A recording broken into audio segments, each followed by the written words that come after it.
ঢাকা বিশ্ববিদ্যালয়ের চারুকলার সামনের এই দৃশ্য অনেকের কাছে রূপকথার মতো।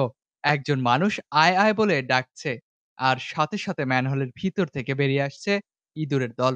সাধারণত মানুষ দেখলে ইঁদুর দৌড়ে পালায়, তবে এখানে ঘটনা পুরো উল্টো। মানুষের হাতেই খাবার খেতে বেরিয়ে আসছে ইঁদুরের দল। বলছি মালা বিক্রেতা সেন্টুর কথা। চারুকলার সামনে ফুটপাতে তার ছোট্ট ব্যবসা। বিক্রি করেন কালো সুতায় বাঁধানো লকেট, হাতের তৈরি আংটি, ব্রেসলেট সহ নানান রঙের মালা। সেই মালা বিক্রি করে যা আয় হয় তা দিয়ে খেয়ে পরে বেঁচে আছেন। দোকান প্রায় 12-13 বছর ধরে দোকানদারি করি। চিন্তা ভাবনা করলাম, অনেক সময় দেখি ইঁদুররা আইসা এখানে ছুটাছুটি করে। হঠাৎ করে আমার একদিন খেয়াল উঠলো, খেয়াল পড়লো আরে ইঁদুর কিন্তু অনাথ, না খেয়ে থেকে ইঁদুর ঘোরাঘুরি করতেছে। আমি চিন্তা করলাম এদেরকে খাওয়াটা দেই, একটু দিয়ে দেখি এটা। তখন চিন্তা করলাম এই খাওয়া দিলাম, একদিন একদিন খাওয়া দিলাম, খাওয়া নিয়ে চলে গেলাম। আমি চিন্তা করলাম না, এইভাবে না, ওকে হাতে নিয়ে দেখি, ট্রেনিং দিয়ে দেখি যদি খাওয়াটা খেতে পারে কিনা, শিখে কিনা, বা সাহসটা পারে কিনা। এই জন্য ওরে অনুপ্রাণিত করলাম, দেখি না খাওয়াটা আস্তে আস্তে দিতে দিতে অনেকদিন চেষ্টা করলাম। চেষ্টা করার পর দেখি এখন হাতের থেকে নিয়ে যায় খাওয়া। তখন উৎসাহিত হলাম, না ইঁদুরও পোষ মানে। আর অন্যান্য মানে দেখলাম সাদা ইঁদুর পোষ মানে না, এই সাদা পোষ মানে, কিন্তু কালো ইঁদুরটা পোষ মানে না। চিন্তা করলাম না, সাদা কালো পোষ মানে। তো আমি চারুকলায় মানে মালা বিক্রিটা, আমি অনেকদিন যাবত এই মালা বিক্রি করি। একটা অন্যান্য ব্যবসা করছি অনেক, এই দিয়ে আমার সংসার চলে। প্রায় ১ বছর ধরে চারুকলার ফুটপাতে গয়নার দোকান চালালেও গত ২ বছর ধরে গড়ে তুলেছেন ইঁদুরের সঙ্গে বন্ধুত্ব। দুপুরে এসে ডাক দিলেই ছুটে আসে তারা। ক্ষুধার্ত অতিথিদের জন্য চালের খুদ, পরোটা সবই সাজিয়ে রাখেন সেন্টু ভাই। শুধু ইঁদুর নয়, চড়ুই, শালিক, কাঠবিড়ালির সাথেও গড়েছেন নিবিড় বন্ধুত্ব। বাংলাদেশ নার্সিং ও মিডওয়াইফারি কাউন্সিল অনুমোদিত এবং রাজশাহী মেডিকেল বিশ্ববিদ্যালয় অধিভুক্ত উত্তরাঞ্চলের স্বনামধন্য nursing college Rangpur community nursing college. ৩ বছর মেয়াদী ডিপ্লোমা ইন মিডওয়াইফারি কোর্সে বিশেষ ছাড়ে ভর্তি চলছে। ভর্তির জন্য যোগাযোগ করুন www.rcncbd.com অথবা কল করুন 01708907294 অথবা 01332854031 নম্বরে। রংপুরে গঙ্গোচর রোডে অবস্থিত Rangpur community nursing college, nursing পেশার একটি বিশ্বস্ত ঠিকানা। Rangpur community nursing college.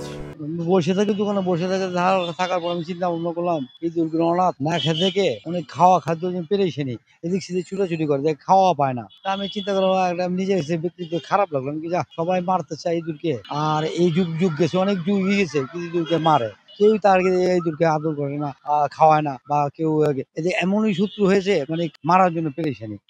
তাই আমি চিন্তা করলাম, না এদেরকে আমি মারবো না, দেখি এটা খাওয়া, দেখি একটু খাওয়া দেই। খাওয়া দিলাম, এদেরকে খাওয়া নিয়ে চলে যায়। চলার পর আমি চিন্তা করলাম, না এদের একটা কাজ করি, আমি নিজে হাতে খাওয়া দেখি একটা পোষ মানে কিনা। সাদা ইঁদুর আছে, বিলাতি ইঁদুর, ওরা পোষ মানে, কিন্তু এটা সাদা পোষ মানে না, কেউ মানাইতে পারেনি, আজ পর্যন্ত মানা পারেনি। অনেক যুগ যুগ গেছে কিন্তু ইঁদুরকে পোষ মানাতে পারে। এই চেষ্টায় করে খেলে আমি তাদেরকে ইঁদুরকে পোষ মানালে খাওয়াইলাম, প্রায় 2-2.5 বছর হবে। ইঁদুরের বন্ধু সেন্টু ভাইয়ের পুরো নাম কামাল হোসেন সেন্টু। মধ্যবয়সী এই মানুষটি ঢাকায় জন্মেছেন, কিন্তু স্কুলে পাঠ শেষ করতে পারেননি। জীবনের শুরু থেকেই সংগ্রাম তার ঘনিষ্ঠ সঙ্গী। একসময় শ্রমিক হিসাবে কাজ করেছেন, করেছেন খেলনা বিক্রি এবং গ্যাস সিলিন্ডার ভরানোর কাজ। কিন্তু জীবন তাকে আবারও ফিরিয়েছে ফুটপাতের এক কোণের মালার দোকানে। এ যেন হেলাল হাফিজের কবিতার পংক্তি, কেউ আসে রাজপথে সাজাতে সংসারের মতো সেন্টুর জীবন।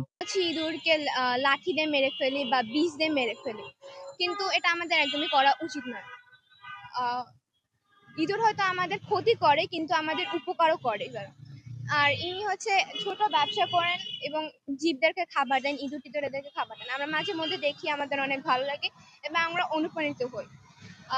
তার কাছে আমার কাছে খুবই ভালো লেগেছে। আমি এ থেকে অনেক অনুপ্রাণিত হয়েছি, আশা করি ওনারাও অনুপ্রাণিত হবে। প্রায় ১৩ বছর ধরে চারুকলার সামনে ব্যবসা করছেন সেন্টু। তার কাছে এই অতিথিরা শুধু প্রাণী নয়, তারা যেন জীবনের একান্ত বন্ধু। কোনো কারণে আসতে না পারলে মন খারাপ হয়ে যায় তার। মনে পড়ে খাবারের অপেক্ষায় থাকা সেই ইঁদুর আর পাখিদের কথা। ক্ষুধার তাড়নায় তারা কখনো গাছের ফল খায়, আবার কখনো নষ্ট করে মানুষের ফসল। কিন্তু সেন্টুর ভালোবাসা তাদের কাছে যেন জীবনের আশ্রয় হয়ে দাঁড়িয়েছে। ইঁদুরের বন্ধু সেন্টুর এই ব্যতিক্রমী প্রাণী খাওয়ানোর দৃশ্য মুগ্ধ হয়ে উপভোগ করেন পথচারীরা। দেখতে ছোট হলেও এই বন্ধুত্ব বিশাল। কামাল হোসেনের কথায় এবং তার ডাকে সাড়া দিয়ে খেতে আসেন ইঁদুরগুলো। যেমন বিড়াল ও কুকুর পাললে তারা পোষ মানে, ঠিক তেমনই কামাল হোসেনের কাছে পোষ মেনেছে এই ইঁদুরগুলো। তিনি শুধু ইঁদুরকে খাওয়ান না, এখানকার আশেপাশের পাখিগুলো তার ডাকে সাড়া দিয়ে খাবার খেতে আসেন। ঢাকা থেকে ওয়াসিমুল বাড়ি সিয়াম, RCTV,